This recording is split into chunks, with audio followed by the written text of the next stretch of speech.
Et qui a à peu près perduré jusqu'à l'expulsion des congrégations. Donc la congrégation est passé hier. Parce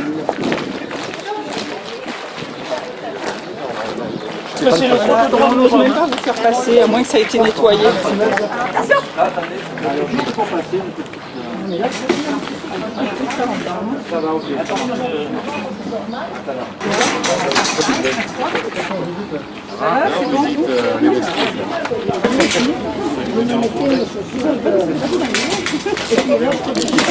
Bonjour, comment ça va? Ça va, vous pouvez aller mieux, mais bon. Vous avez vu les beautés que nous avons.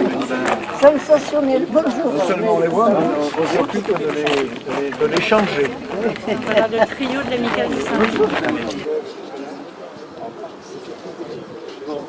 Alors on va monter. Renaud, ça vous dérange pas? Pas du tout. Parce que bon, on va travailler. C'est bien que vous ayez un point de vue. Merci beaucoup.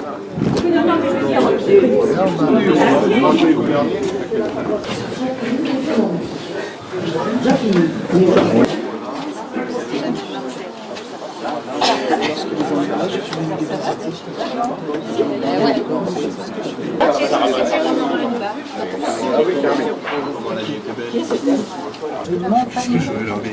À part d'aller contempler leur misère, je ne vais pas leur dire. Moi, je suis venu ici pour dénoncer la curie de l'État.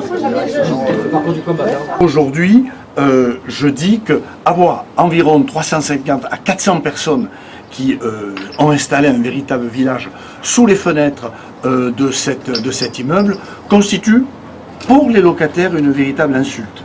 Voilà, c'est pas possible, on ne peut pas laisser les choses dans cet état. Donc je dis que dans ce dossier, nous avons lancé les premières, nous les élus, les premières démarches au mois de septembre, vous entendez bien, au mois de septembre de l'année dernière.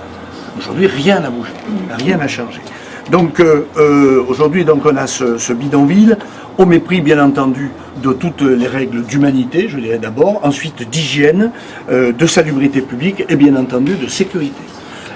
Donc je pense qu'il appartient à tout le monde, aux collectivités locales et surtout aux services de l'État d'appliquer la loi telle qu'elle doit l'être. Je me suis aperçu que dans un certain nombre de villes, notamment à Lille par exemple, on n'a pas hésité à expulser les Roms dans cette bonne et belle ville, et ailleurs aussi d'ailleurs. Et donc je ne vois pas ici pourquoi on tarde. On ne peut pas, je dirais même simplement au nom de l'humanité, mais c'est peut-être parce que j'étais ce matin de bonne heure à la messe que ces mots me viennent, continuer à laisser des gens vivre dans des conditions pareilles. Voilà. Alors, c'est le problème de l'État, c'est à l'État de le régler, mais en tout cas on ne peut pas infliger cette présence qui est dangereuse, aussi bien sur le plan de la sécurité que sur le plan de la santé.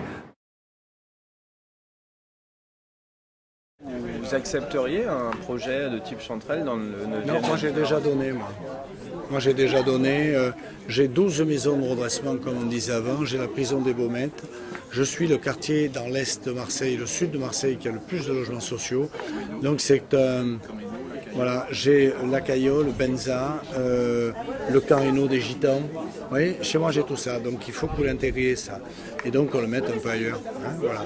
Nous ici dans le 9-10, on a donné, on est solidaires, on a pris beaucoup, on a accepté de bon cœur des opérations à caractère très social, notamment pour des femmes battues, abandonnées, mères de famille qu'il faut aider à se recycler dans le cadre de la fondation de l'abbé Fouque. Voilà, on a un centre de rétention ouvert. Bon, voilà, on a vraiment beaucoup de choses. Voilà, en plus, bon, l'assaut de la Caillole, la Sauvagère, Benza, c'est ici, c'est pas ailleurs. Voilà. Donc ici on a construit des milliers de logements sociaux sur ce quartier de la Capelette qui d'ailleurs est en train en partie de déstabiliser ce quartier avec une poussée du Front National qui à l'occasion des dernières élections cantonales, à quelques voix près, où se présentait Catherine Chantelot, a failli être élue.